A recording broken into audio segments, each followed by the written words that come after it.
As the corporate sector evolves, Berkha Africa remains committed to cultivating world-class thought leaders and providing innovative, human-centered solutions that shape a prosperous future for African governments and businesses. About Berkha Africa. Berkha Africa is a platform that houses expert consultants from across the African sub-region that provide strategic sustainable leadership, organizational development, corporate governance, coaching, and ESG advisory services to businesses and African governments. Berkha's strategic thrust is to strengthen strategic alignment for Africa's development by bridging the gap between governments, businesses, and industry experts for leadership and business solutions, serving as a center for excellence and transformative leadership insights in Africa. The consortium is dedicated to shaping ethical, visionary, productive, and sustainable businesses and leadership across Africa. Through advisory, training, and coaching, Berkha supports executives, managers, and organizations in achieving excellence, growth, and sustainable impact. Visit our website www.berkhafrica.com for more information.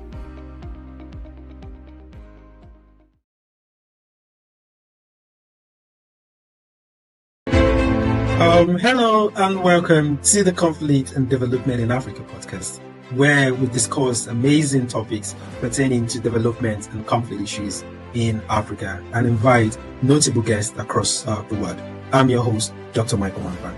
Stay tuned for more exciting episodes. Don't forget to subscribe, share, and like our videos. Bandits themselves profit from the illegal mining. Bola Ahmed Tinubu did not win the 2022 election. The moment when Somaliland declared or redeclared its independence from Somalia, the Somali state just didn't exist. There was no force there that was really going to fight them and prevent them from doing that. It is possible for Bamako to be run over by rebels. It is possible. What the West did to Africa really severed up. Military are not an alternative to democratic civilian rule. The most difficult job in any country now is actually being the president of that country. That coups are returning to Africa. Not just an expansion in the drone market, but you're also seeing an expansion in the counter-drone market. If Peter Obi had flown the ticket of the PDP, Tinubu wouldn't have even smelt, 40% of the vote.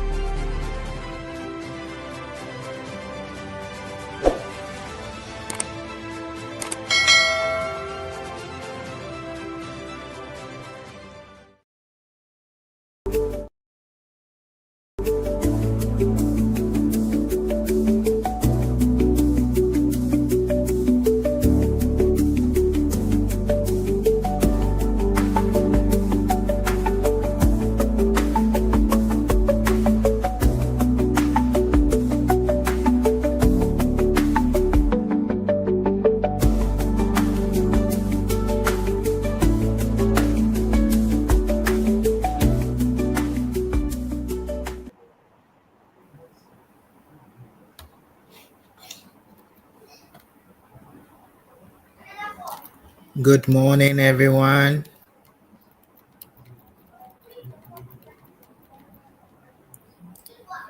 Good morning. Well, good morning, everyone, and thank you for joining us for this important conversation on youth leadership in Africa. My name is Dr. Senya Okluchedo, and I'm excited to welcome you to the maiden edition of African Youth Leadership Development Program, or simply put, AYLDP.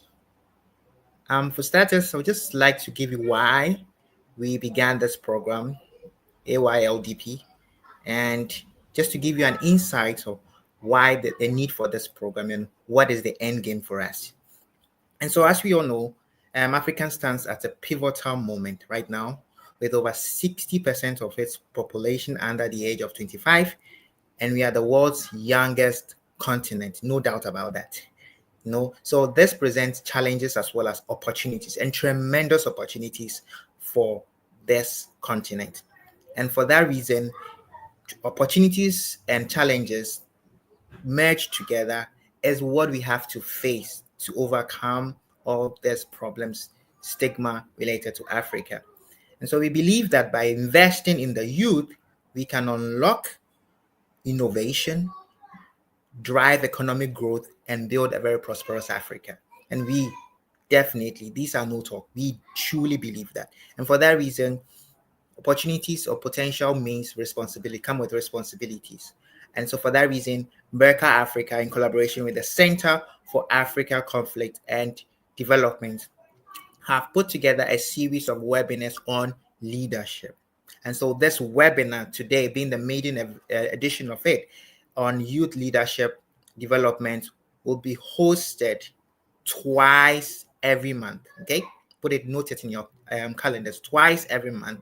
And this particular leadership series is a precursor for our upcoming coaching and mentoring lab, innovation and tech hub, and national youth leadership and entrepreneurship bootcamp. Very exciting, right? Yeah. Which will cover 6 different countries, 6 African countries, which include Liberia, Sierra Leone, Mozambique, Burkina Faso, the Gambia, and Ghana. And note, it's just starters. So after this 6, we'll be moving to other countries as well. And so, as a takeoff, we will be commencing our coaching and mentoring lab for senior high schools.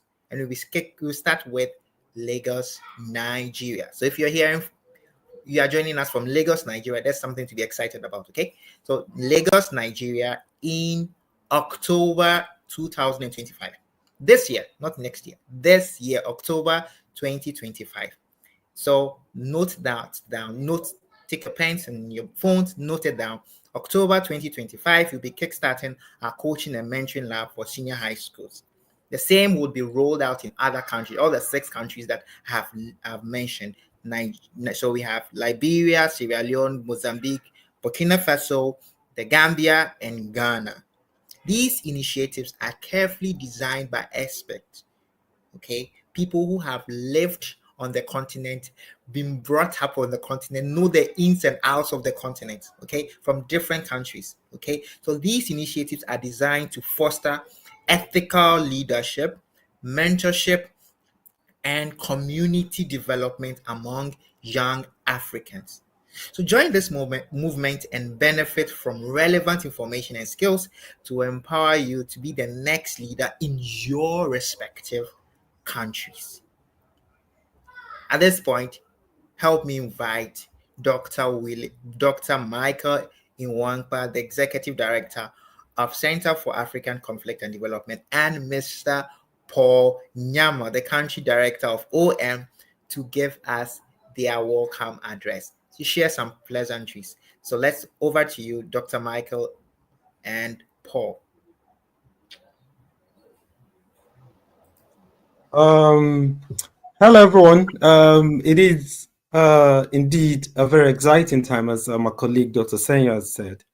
I'm delighted to be part of this brilliant initiative.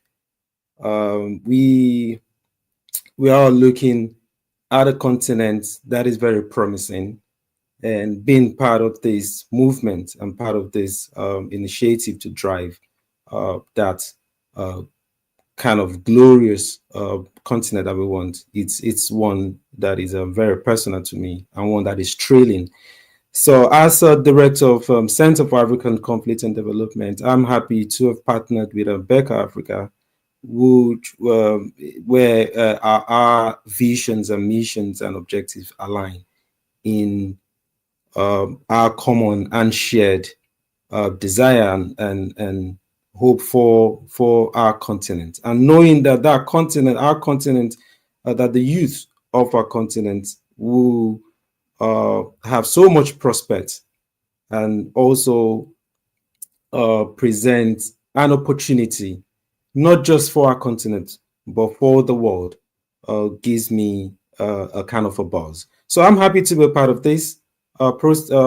Is a process, and the outcome is definitely one that we look to be positive. And as Dr. Sen has mentioned, we have very, very amazing and fascinating activities, and this is just the beginning. So stay tuned and get involved in this process and be part of this brilliant movement. Thank you very much.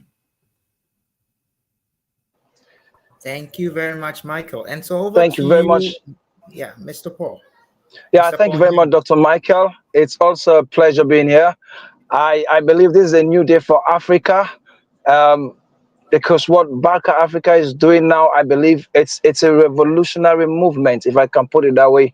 And looking at launching this program today, targeting young leaders, and you could clearly see that there's a huge challenge.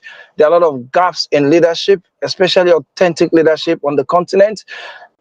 Those of you who have traveled a little bit across Africa, you could clearly see that there are a lot of challenges within the continent. And if thankfully we are boasting as the youngest continent on the face of the world, then that comes with immense opportunities and challenges, as our old colleague Senior earlier put it.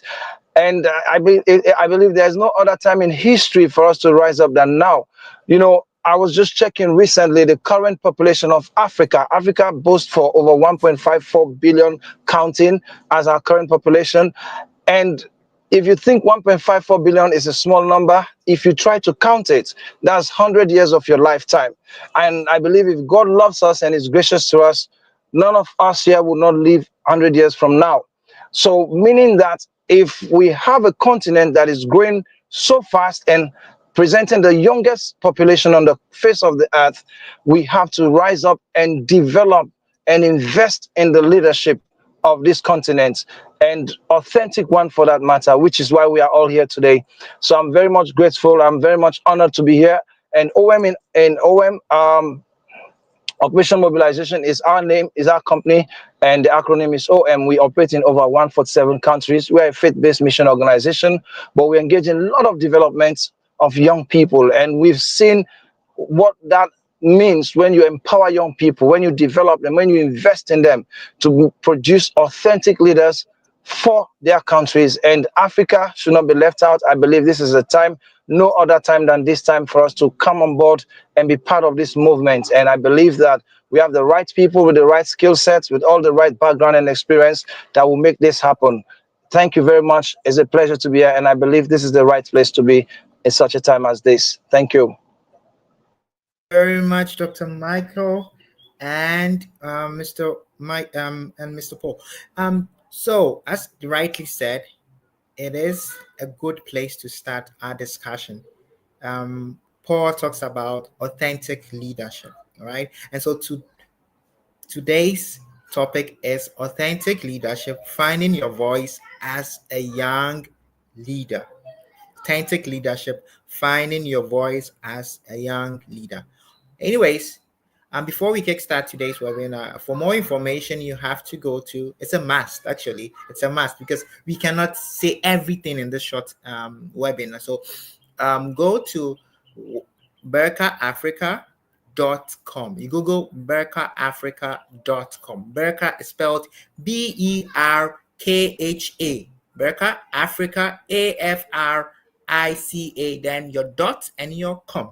COM, right? So it's one word, berkhaafrica.com, or just join our WhatsApp channel, okay? Berkha Africa, join our WhatsApp channel. And of course, it would be in the chat box in there. And then you can take the link and follow us, make your comments about this on your social media handles as well. We will be there.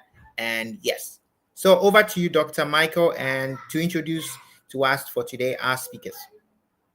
Okay. Hello, everyone. Once again, it is a pleasure to be moderating this maiden edition of the African Youth Leadership Development webinar series, being championed by Berkha Africa and the Center for African Conflict and Development. The topic is authentic leadership, finding your voice as a young leader. And joining me are three very experienced panelists and speakers. I'll start off with Dr. Mavis B. Dr. Mavis B is a gender and youth advocate. She's a seasoned researcher with nearly 2 decades of experience in youth development, education, women's empowerment, mentoring, and girls' education across multiple countries. Our second speaker is Dr. Victor Moinina. He is the executive director of Pro Idealis Limited, and also a young Sierra Leonean scholar with extensive experience in youth activism and development. He served at several boards and has been project director for various youth organizations at the national, regional, continental, and international level. And our last speaker is Mr. Alpha Habib Banguri. He is the founder and director of Sustainable Education Africa, where he designed impactful youth entrepreneurship program that was funded by the World Bank. And he also has extensive experience in education policy, digital transformation, human capital development, and across Africa, but particularly in Sierra Leone. Lady and gentlemen, I'm very delighted to welcome you to this exciting program. So, Sanya has started we telling us what Africa has as which is common knowledge that the youth in Africa is we have the youngest population of youth. We have about 60% under the age of 25, and by 2030, it is projected that young Africans will make 42% of global youth population. So we want to look at what that means. So we're going to start off with the question, and I'm going to ask the panelists one question and give them 2 minutes each. I'll start from Dr. Mavis, the same question, and we'll just start from our topic and unpack the words there and say, what does it mean to be an authentic leader? What does it mean? What does authentic leader mean to you? Just 2 minutes. Thank you so much, Dr. Michael. It's quite exciting to be part of this webinar series. So I think, like the other speakers have just touched on, Africa truly has the youngest population, which poses both opportunities and challenges for the continent. Opportunities like economic growth, larger consumer market, and also challenges. But in the midst of all this, young people still need to find their authentic self.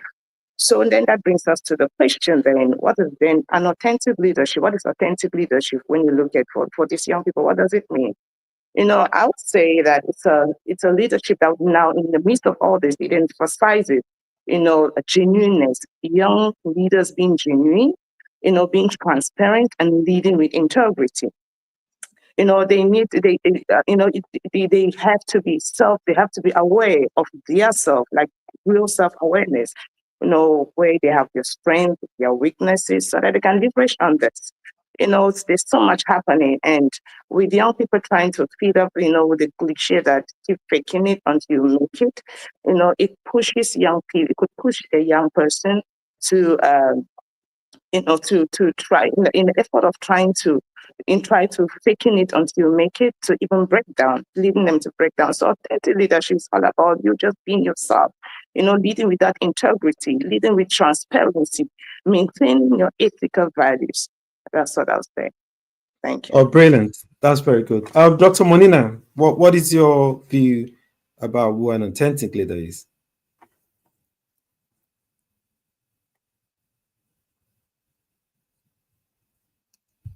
Okay, let's go to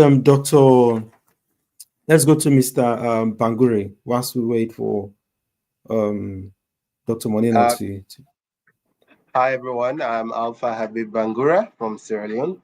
So I'd like to first add on to what the previous speaker talked on to give a clear definition of what authenticity in leadership means. So to me personally, I define it as the consistent alignment between a leader's values, your words, and your actions, grounded in self-awareness, integrity, and purpose.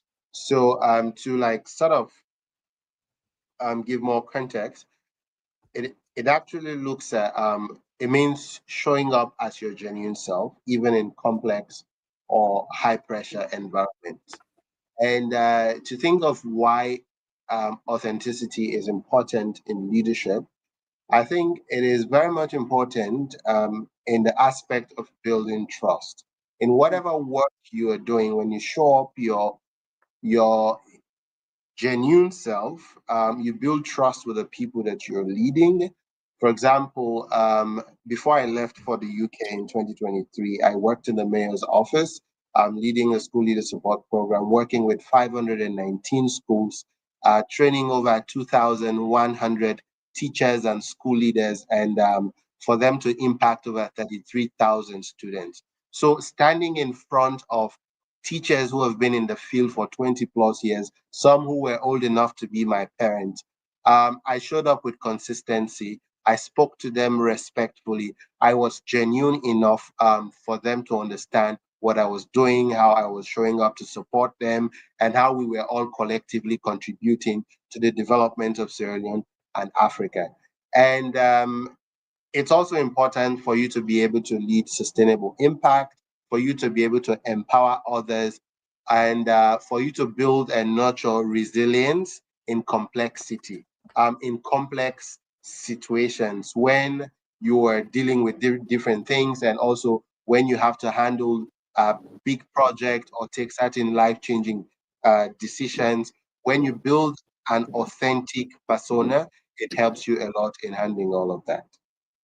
Yeah, brilliant. Thank you very much, Mr. Bagure. Do we have Victor now? Victor, do you, Dr. Monina, do you want to give us your view about what an authentic leader represents? Okay, I think we've got some kind of a connection issue with our third speaker, so we'll just move on for the sake of time. Very interesting. It's very interesting that we see some alignment in the views of Dr. Mavis and Mr. Bangura. We talk about being genuine, being transparent, being consistent. I would say in the last 60 years, or maybe let's say in the last 10 years, we've seen apathy among the youth in Africa when it comes to, there's this disconnection between African youths and the leaders that we have. So we've also seen in the last few years some sort of political consciousness or awareness among the youth, from Kenya to Nigeria, Ghana, to all of these places. So let me go to another conversation in that topic that we need to unpack. So how does the African youth, in the midst of all of this chaos in the continent, where does it find the motivation or the model in Africa to model on finding this? Is this going to come from within, or is this going to come from what external model are we seeing, or do we have to rely on to build this character and values that you've just mentioned? Let me go back to you, Dr. Mavis. Oh, that's such an interesting question. That's true. As much as there's bad leadership out there, bad governance, Africa, that's the main challenge in Africa, because we've got all the resources, but governance is an issue. But then where can young people get, or where can they look after? I think that mentorship could be a solution to this. They can look up to authentic or genuine people there, because besides there are also genuine leaders out there. There are also people who are doing their best in leadership. So I believe that young people can look up to those people, look up to genuine mentors and coaches out there. I believe that young people can surround themselves with a network or connect themselves with people who can really offer them real support. Like I said, as much as they're fake in the system, there are also good leaders out there that our young people can look up to, can look up to, genuinely follow and learn how they've succeeded and even where they failed. And so, because failure and success are both lessons that we all can learn from. So I really think that mentorship, it's really one of the ways to go. Oh, brilliant. Before I come to you, Mr. Bangura, I want to acknowledge our audience. We have several young people from across Africa. I've seen some from Nigeria, from Ghana, from Sierra Leone. I want to acknowledge you. I want you to be part of this conversation. We want it to be as much interactive as possible. So if you have ideas, comments, questions, please drop it on the chat, and we will do our best to answer those questions. Thank you very much. So let me go back to Alpha. What do you because sometimes a lot of people say we hear this conversation, be the change you want, and we put that burden on. Does it come from internal? Do we? But again, we also, like Dr. Marvi said, we also need to have people that we look up to, mentors that we look up to. So what do you think? How do you think this authenticity, all those values you've mentioned, how do you think young people can develop these qualities? Thank you very much. I think the motivation, the systems and the processes, they're everywhere. The first thing I want to say is Africa is not a country, but Africa is a heritage, a blend of different similar cultures that collectively make us unique. So as someone who has traveled to 20 plus countries across the world, I'll say we do not lack the ideas, we do not lack the inspiration or the motivation to look for models to develop our own innate capacities and our own leadership styles to transform our continent. If I could use a personal experience, at age 16, I was on the streets as a dropout. I failed WAEC twice as a science student. I was a science student, but I was not a science material. In my third attempt, I switched to art. I covered a 3 years syllabus in 5 months. I took the exams and I passed with flying colors. How did that happen? Why did it happen? Because I was able to build on one of my greatest qualities or skills, which is the power of reflection. I was able to connect the dots, asking myself, what have I been doing wrong all this while? What are my greatest strengths? What am I good at? And my best friend in high school who had passed and gone to the university at that time told me, Alpha, it's not every night you lie in your bed to sleep, you turn off the lights and then you sleep. Sometimes use that darkness as a point of reflection to reflect on the good things that you're doing, the bad things that you're doing, the bad decisions that you're taking that is putting you where you are at the moment. So I think we first need to search from within. We need to start internally, look around every community where you find yourself. There are people that are doing very well. Last year, there was a movie I came across. It's an Igbo movie from Nigeria. It's called Afamefuna. It's about a young man who was mentored. He was an apprentice to an Igbo businessman. So the man taught him the trade, everything about the business. So like Dr. Mavis said earlier on, you need to find people who are better than you or who are doing well than you at the moment and reach out to them, ask for support, mentorship, ask them to direct your path, and then start planning. Where do you want to go in 2 years? Where do you want to be in 5 years? Start planning. How do you want to get there? Start thinking about all of this and then make your plan and start working on it day by day. To just summarize, one of the unique things that I do is every month I have my diary here. Every month I journal, what did I achieve this month? I note it down. So at the end of the year, I am able to look back and see what I achieved in 2024.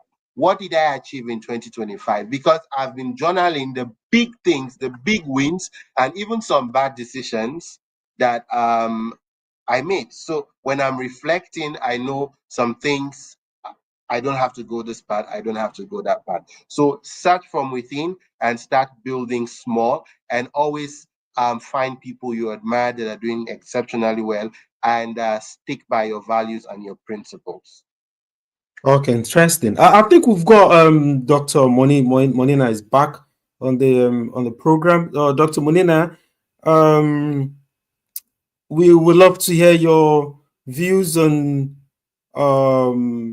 how youths can develop the authenticity that we've identified. We talked about being transparent, being real to yourself, and as Alpha and Mavis have mentioned, the internal and external environment, there must be a blend of the two. So I wanted to hear your view about this.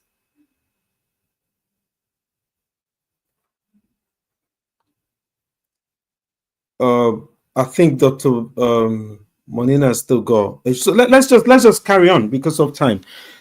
Now, another issue we have that we need to also unpack in that topic is to talk about young people. So in Africa, we see, although we've talked about the youngest population of the continent and having 60% of our population being youth, but the average age of our leaders in Africa is about 60 years plus. So how does this, is this encouraging or discouraging to how do we define young people? Because you've used the word young people in our topic. So who is young? In what is being young? What does it really mean to be young?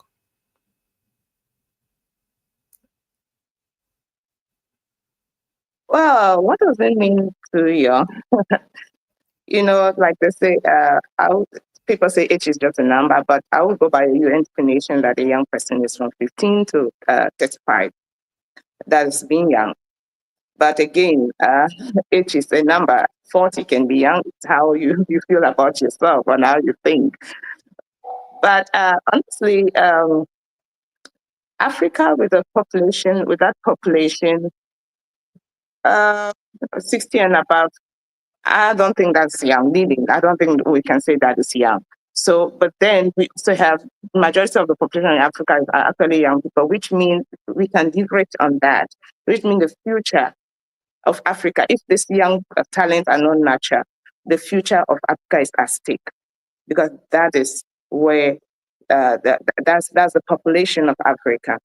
The future in terms of economics, in terms of healthcare, in terms of military, in terms of technology, in terms of entrepreneurship. If this young population is not nurtured, if they are not empowered to leverage on their youthfulness, then I'm afraid the future of Africa will be at stake then, because the older population is going down. It's going. I would say they are moving. They're moving towards the end, of course. And this new people, when the younger population, if they come up tomorrow, what can they offer if they are not nurtured from this point? If we have not nurtured them enough, if we've not empowered them enough, if we're not giving them the space to own their space, to think critically, to make decisions, and even to make mistakes and to learn from those mistakes. And we've not given them a platform where they have people they can look up to, so that they can people they can learn from. We've not given them the resources to create something. They have ideas. Our young people in Africa, trust me, they have ideas. Most of them can think. Most of them have produced prototypes, but the issue is we don't have the system does not support them to proceed. So that is one of the issues in Africa. If we really need to move ahead, we need to move along with our young generation. We need to empower them enough to take over the older generation. Thank you very much, Mavis. Mavis started off talking about the challenges, some of the challenges that the youth in Africa, if we accept that they accept the UN definition of the youth. But like they say, you can be youth, you can be young at heart. But we all understand the demographic when it comes to age. So, but we've seen recently in Kenya, we've seen youth fighting the government. We saw last year the anti-tax protest. We saw in Nigeria the NSAS protest. we saw in Mozambique, the youth, we see what's going on in the Sahel. It seems that we are at a critical juncture in the context where the youth in Africa are beginning to rise and demand that change. So if we go to finding our voice, so I'll go to Alpha. How can the youth find their voice? Because some of these youths are using the outlet of protest, outlets of violence in the Sahel, for instance, maybe going through insurgency or to try. How can the youth, what outlets, and how can they harmonize or express their decision? How can they find their voice and get the space to express what they want? Alpha, I can't hear you. I think you're mute. Can you check? Oh, sorry. Can you hear me now? Yes, loud and clear.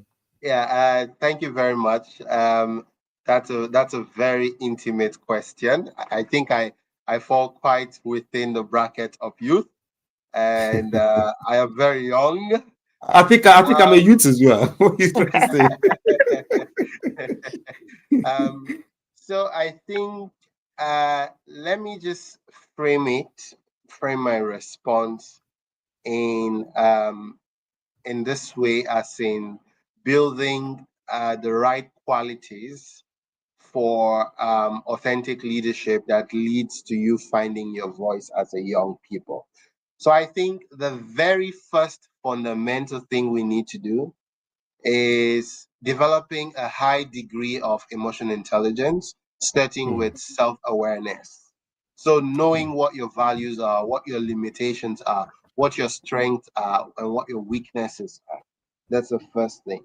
And then the second thing is about integrity. So you're able to act consistently with those your principles. The third part is about empathy, understanding and valuing others' perspective, reading the room, reading your environment, your community. And then the fourth is courage, making tough decisions that aligns with your purpose. And then the fifth is humility, learning from feedback and sharing credit, giving credit to whom it is due. So using all of these qualities for you to be able to find your voice, I'd like to connect all of those five qualities to agency. Because for any human being to be able to rise up from grass to grace, you need agency. There are doors that are not opened by money, whether physical, liquid, or solid cash. No, money cannot open certain doors. Certain doors, people open them for you. Systems open them for you. So when you develop these five qualities, you start looking for which type of agencies you want to build. For example, in 2008, I wanted to belong, to be among other my fellow children contributing to development. I joined the Children's Forum Network, which was like the Children's Parliament, and that group contributed to the Truth and Reconciliation process after the Civil War in Sierra Leone. Onto my high school, I wanted to belong in the leadership. So I worked on my grades, I worked on my character, I became a school prefect, I became the disciplinarian in the prefectorial board. Went to university, I joined the biggest socio-political institution at the university level called the Radicals Foundation for Democracy and Human Rights. And today I'm with the Mo Ibrahim Foundation Now Generation Network. So all of these avenues, these platforms serve as agency that enable me to use my voice, to lead myself, to make my life better, and most importantly, at the center of it all, to influence other people to drive change and to work with other people to drive change across the continent of Africa. So if you want to find your voice, work on yourself first. If you want to belong, work on yourself first, so that when you take yourself to that avenue, to that agency, you will not be dejected, you will not be rejected, and you will not be cast out. So it starts with you. God is in you, everything in you. The diamond is in you. The gold is in you. So start harnessing, knowing your strengths, your weaknesses, and start working on yourself. Ask people to give you feedback. What are you doing well? What are you not good at? So that you can improve and you're able to lead authentically.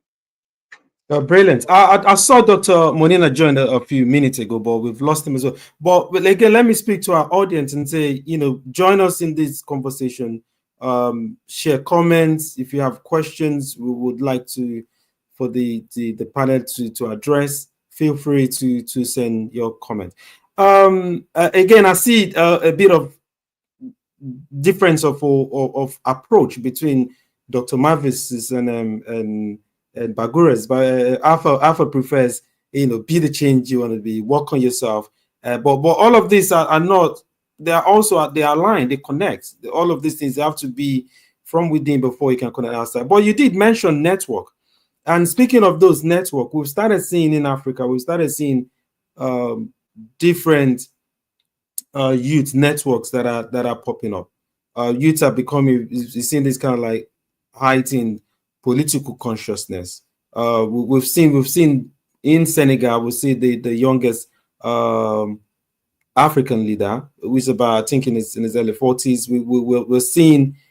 We're seeing what's happening in the Sahel, in Burkina Faso with the military regime, the military ruler, which is also young. We've seen across Africa, in Nigeria, we've seen young people setting up groups to fight this.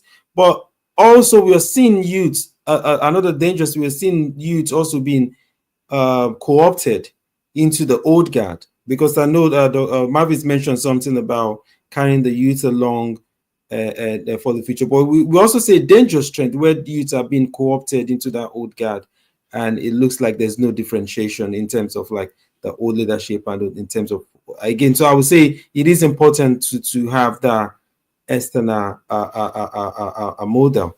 But now, I guess the question that I want to ask is, how can the youths get? I know, Mavis, you've talked, Alpha, you've talked about be yourself, do this, but how can you be called to the table? How can the youth how can they negotiate that way on the table? How can they, because the youth needs to be on the table. As much as it's beautiful to beat on yourself, you need to be on the table, because the youths have a lot of potential to. How can they be at that table, at that decision-making table? Thank you very much. I think I'm going to be within the same trend, but I'm going to up it a bit for you to for the viewers to get better context. I'm not all for be the change, be the change, be the change. But when I say be the change, I'm talking from the perspective of, you do not just advocate for being the change, or you do not just hope and wish, but you have to act, and it comes from within. Because we're all not born with silver spoons, so you don't have people to come feed the change to you. So in being called to the space, I remember I was in the UK when the riots broke out in Kenya, and one of my flatmates, we were doing our masters together. She was doing data science, I was doing sustainable development. She's Kenyan, and we were talking about it. She was agitated.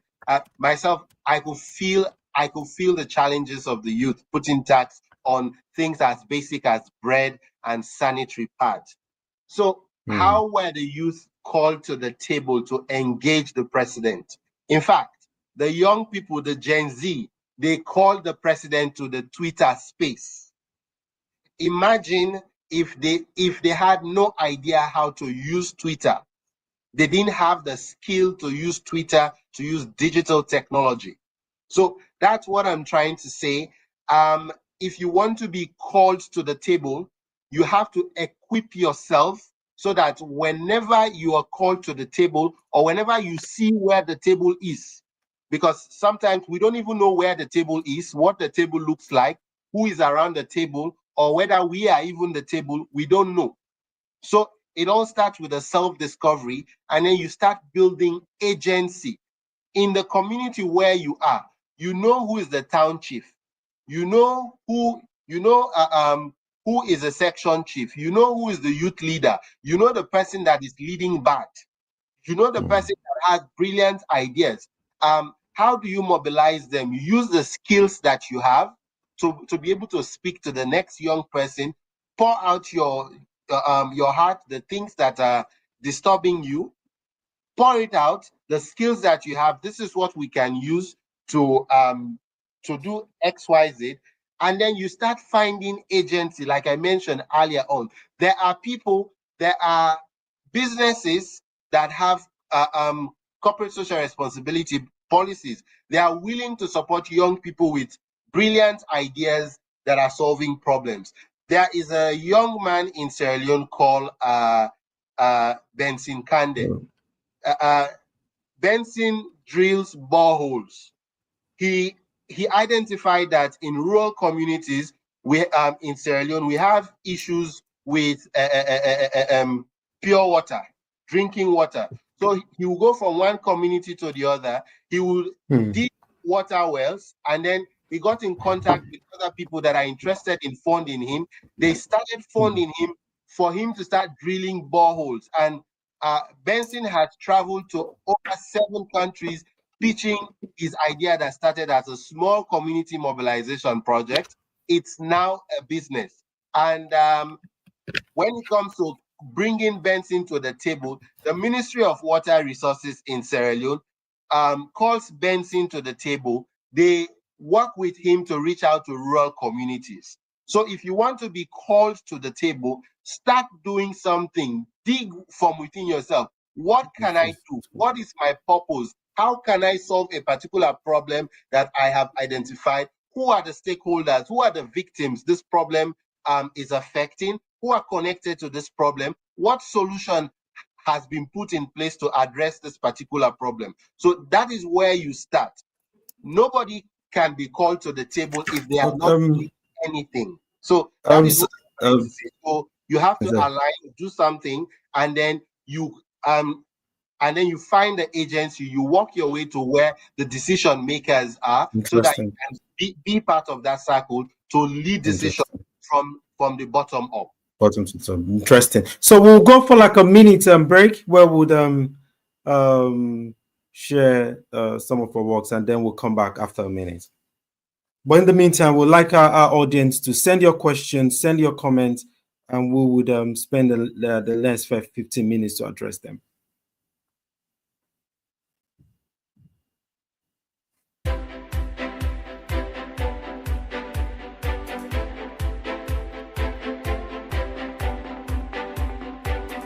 Across Africa's boardrooms and backrooms, a new era is rising. It's time to stop surviving and start thriving. Introducing Growth and Grind Africa, the game-changing radio show for leaders, dreamers, and doers. Every Thursday at 5 p.m. on Unique 95.7 FM. We bring you real conversations on leadership, coaching, transformation, and strategy. No fluff, just tools to grow, lead, and win in today's world. Whether you're behind the decks, behind the wheel, or at home, this is your moment to plug in, level up, and transform your hustle into impact. From purpose to performance, we've got you. Starting 17 July 2025, live on Unique 95.7 MHz and on all Berkha Africa social media platforms, Facebook, X, YouTube, and TikTok. Growth and Grind Africa. Learn it, lead it, live it. This program is powered by Berkha Africa and L&D Africa, and also live on L&D Africa social media platforms.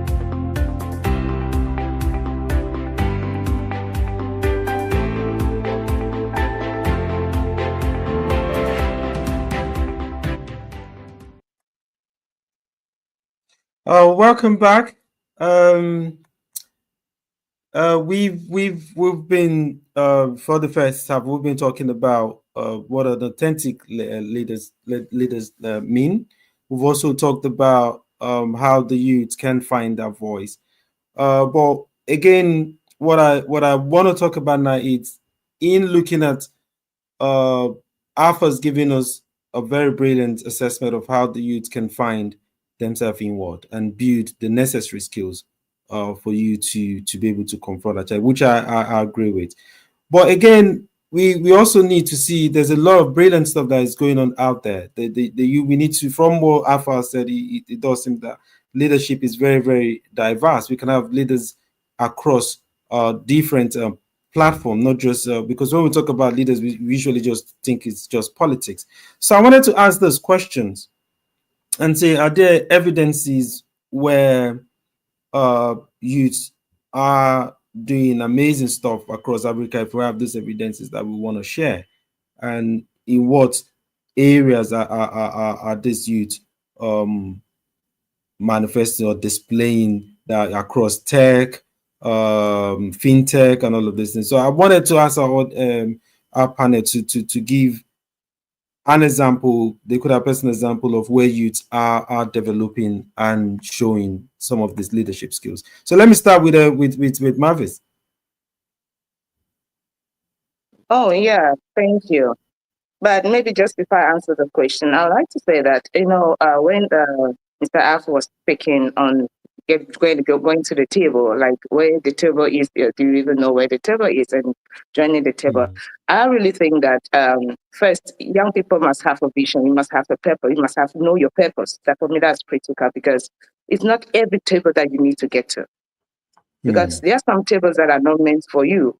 And if you are sticking to just get onto a table, you may just get onto the wrong table that may never lead you to achieve that which is in your heart. So you need to craft a vision for yourself. What is it that you want to achieve? What is it that what is it that you want to solve? Like, what problem have you seen that you really want to solve in Africa, in your community? Let's start small. Even in your family, let's start there. What is it that is burning your heart? Have a vision for yourself, so that other voices, things around you, will either help to build a vision and not distract you from the vision that you have, so that you're not going to finally to be looking for any table to get onto. You look for tables that are relevant, or tables that can feed that vision that you have. Okay, looking at yes. Go on. Oh no, there are amazing things happening around Africa, but I would speak, like, coming from South Africa. I'll almost speak of what I know there. The youth, what do you call it? There are FET colleges that are giving young people opportunities to build things, to build, to experiment, to build. To innovate, to use innovation to create things that I know. And also, I'm also aware that even here, there are also technology, especially in the aspect area of technology. There are also a lot of institutions that are offering young people opportunities to learn. I know Pax Africa, which this is an NGO that is offering young people mentorship opportunities for a year. It's a free mentorship opportunity here in Ghana. They can subscribe to it, and then they receive mentorship for 1 year for free. So I think they're in the context of Ghana, maybe not, but in the context they are many. But that, like I said, I'm more familiar with the context in South Africa.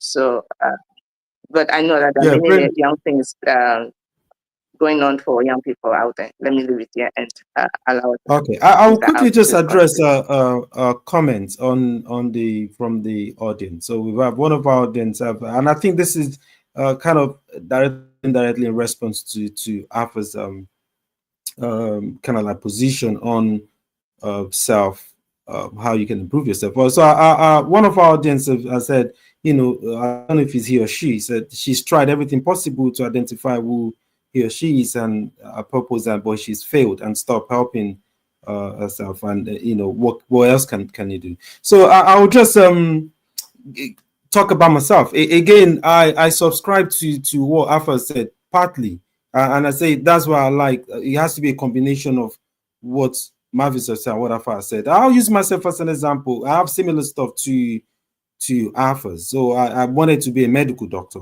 So I was wasting my years trying to be a medical doctor. I was in the science field and spent 7 years. Whilst all my secondary school mates have gone to university, they were out of university. I was on the street. But eventually, I sat down and took a pen and a book and wrote my skills. I've got these skills. I've got this. So I was honest with myself. So I agreed with Rafa today. So you have to be honest with yourself, and when you're honest, you say, okay, what is your purpose? And it took me a long time.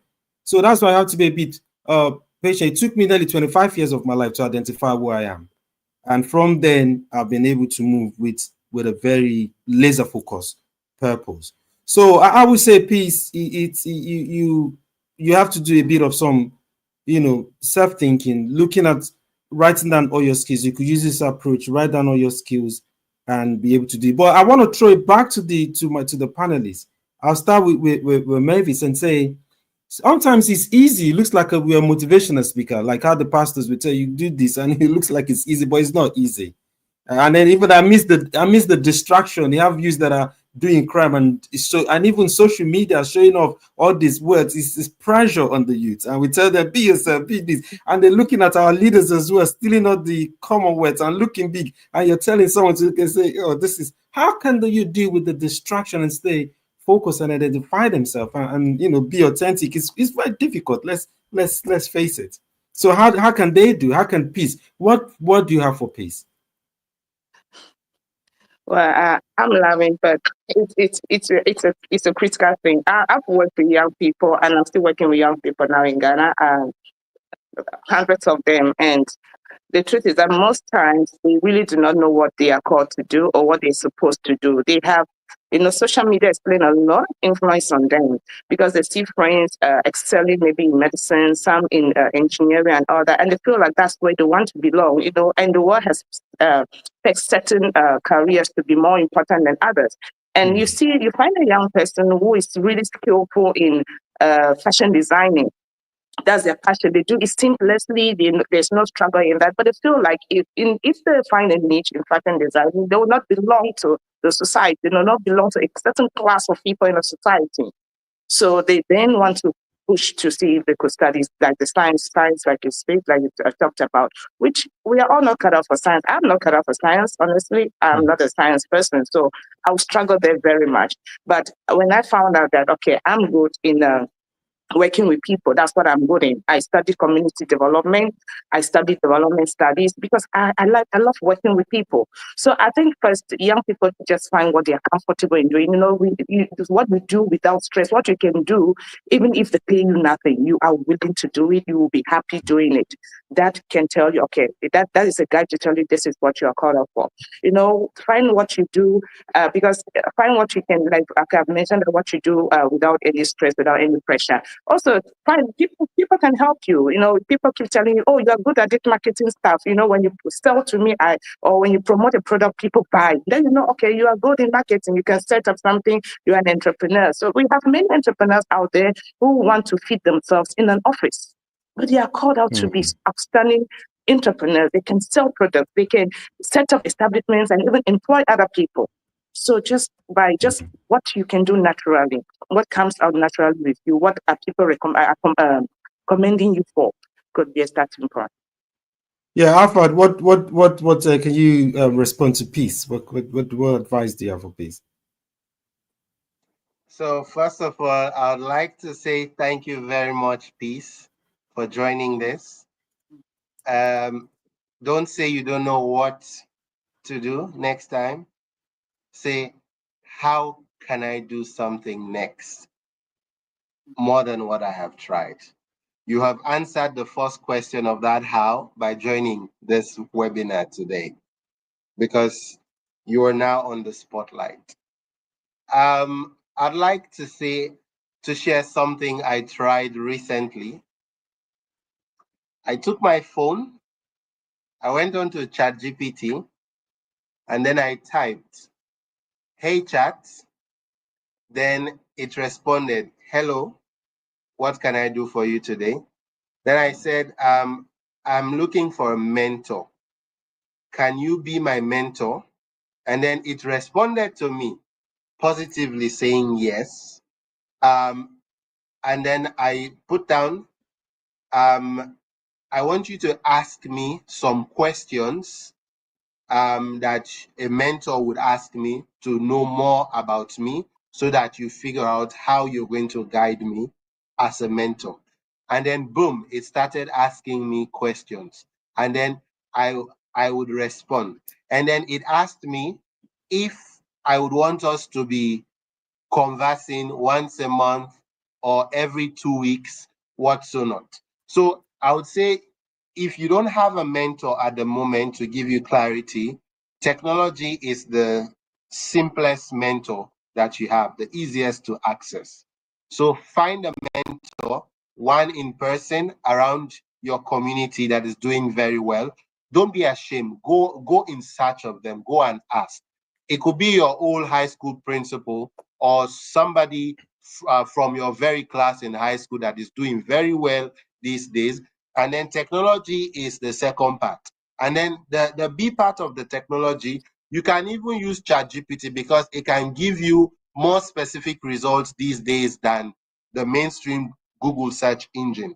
Go on to ChatGPT where you are in Ghana, do a search, look for the top 5 or 3 organizations or institutions that provide skills development training, whether it's in Greater Accra or it's in the Tema region.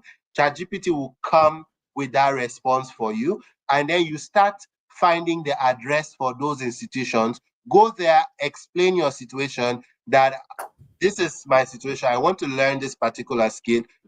Trust me, give yourself 30 to 60 days. Reach out to at least 5 organizations that offer training, free training. If they do not offer free training, ask how can you be trained? And then when you start working, you develop a payment plan to pay back. Try that, but you have to do something that you have never done before to get what you do not have because you've never had it before. So that was my advice to you, but thank you so much for joining in, and I'm very much sure that your case is going to be transformed. Very Brilliant. Soon. We've reached the time, but we'll just take 5 minutes and to just wrap up in 5 minutes. Within that 5 minutes, which I'll give our speakers, time to talk just 2 minutes. There's another question. So in your conclusion or concluding remark, we'd like us to inculcate this question by Mahmoud Ba. He said, what should a leader do to have a voice that translates into transformational leadership? So I'll give our speakers 2 minutes, because we've exhausted our time now, to just wrap up and give a summary and just give a concluding remark. So I'll start with Dr. Mavis B. Okay, thank you for your question. We really appreciate you all joining and commenting on this platform. We have features that we are together. So how can a leader's voice go for? I'll first say that accountable leadership is something we cannot put aside. So honesty and transparency is key in your leadership. As a young leader, you need to be true to yourself, true to the people around you. Seek to be accountable. Accountability is something that you cannot negotiate. Accountability both to yourself, accountability to the people you are leading, accountability to, if it's an organization, to the organization. Accountability is key. And clear communication always. Clear, respectful communication, meaning you listen attentively to people, you listen with empathy, like the other speaker mentioned, emotional intelligence, knowing how to deal with people around you, recognizing your own emotions. Those are little things that will affect your leadership as a young person. And to sign off, I would like to say, Rap Emerson said that he gave an inspiring quote that to be yourself in a world that is consistently or is constantly trying to make you to be somebody else is the greatest accomplishment. So be yourself. Thank you. Brilliant. Alpha, 2 minutes. It looks like Alpha has a presidential speech to give. No, it's not a presidential speech, but I was just jotting some things down. Let me just keep it to 5. Number 1, to respond to Mahmoud Ba's question. So I think these 5 points are going to align well. Number 1, leading yourself.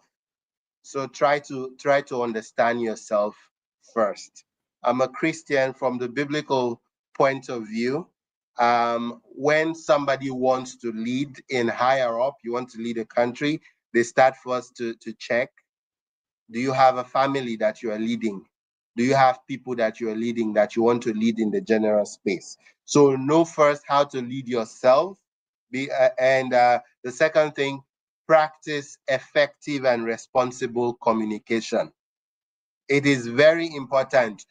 Learn how to communicate to God, learn how to communicate to yourself, learn how to communicate to the people and the world around you, and then learn how to communicate your own story, telling your story, the work that you're doing, and even the problems that you have, not in a begging way, but in a way seeking transformation and a path to change. And then the third part, responsible use of platforms. There are different platforms. It could be your community group, it could be your church group, it could be your Muslim Jamaat, it could be Facebook. Know what you post, know what conversations you plug into. Like Dr. Mavis said, there are some tables they are not meant for you. The moment you sit on them, the legs will crash and you fall. The fourth one, study. If you want to lead transformational change, you need to know what is happening in other places that is transformational, that you could replicate similar in your area. As I'm seated here right now, I'm following Honorable Sam George in Ghana. Every day I watch what he's doing. So because I'm going into that similar path. And then study, so you know the field that you are in, how can you grow and how can you change things with your knowledge and your commitment. And then lastly, if you do not have a job, learn a skill, find a job, or you start a business. Start from there. Through a business, through your work that you're doing, your job, you can lead transformational change. But I'll close by saying, by using a statement by Steve Harvey. It says, it takes a lot of time to make a lot of money. The same applies. It takes a lot of time to lead transformational impact, but it always starts small. The same way it starts with making your first dollar. So that's how I'll close it. Thank you very much, Alpha. So we can see clear communication from Mavis and Alpha. We can see networking, and if there's nothing we'll take away from here, we'll see that you need a combination of internal, improve self-improvement, self-awareness, looking within yourself, and you need the external. And speaking of the external, as Dr. Mavis B have mentioned, you need network, you need coaching. And speaking of that, we Berkha African Center for African Conflicts and Development, one of the programs that we've designed is within our African Youth Leadership Development Program is the Coaching and Mentoring Lab or program, which is taking off in Nigeria with high school students between 15 and 18 starting this October, where we'll have a 3 days coaching, and then we'll have follow up with that. We'll have 5 months of virtual hybrid mentoring coaching, and then that would now culminate into another 3 days boot camp, leadership boot camp. And we would go from Nigeria, go to Ghana, go to all of the other countries that we've mentioned. So we want you to be a part of this. And please, you don't have to be alone. As Alpha said, there are many, look at all these different networks that are out there. There's help out there. There's a network out there for you, and you need to search for. And this is one of the opportunities we're giving to young people. So sign up to the website. The website, the link is on the chat. Sign up and follow our wonderful program. Share among your network and to someone you believe will need this.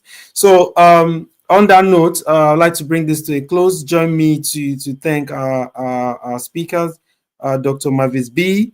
And Mr. Alpha Bangura, and fortunately, Dr. Victor Moina had issues with the network, but I think regardless, we've had a wonderful time. And last but not the least, we want to thank you, our audience, for joining us. And remember, this is going to be bi-monthly program. So in the next 2 weeks, we're going to have another section. So remember to follow us and stay tuned. For now, stay blessed, and we'll see you. Bye, everyone. Bye. Love you all. As the corporate sector evolves, Berkha Africa remains committed to cultivating world-class thought leaders and providing innovative, human-centered solutions that shape a prosperous future for African governments and businesses. About Berkha Africa. Berkha Africa is a platform that houses expert consultants from across the African sub-region that provide strategic sustainable leadership, organizational development, corporate governance, coaching, and ESG advisory services to businesses and African governments. Berkha's strategic thrust is to strengthen strategic alignment for Africa's development by bridging the gap between governments, businesses, and industry experts for leadership and business solutions, serving as a center for excellence and transformative leadership insights in Africa. The consortium is dedicated to shaping ethical, visionary, productive, and sustainable businesses and leadership across Africa. Through advisory, training, and coaching, Berkha supports executives, managers, and organizations in achieving excellence, growth, and sustainable impact. Visit our website www.berkhafrica.com for more information.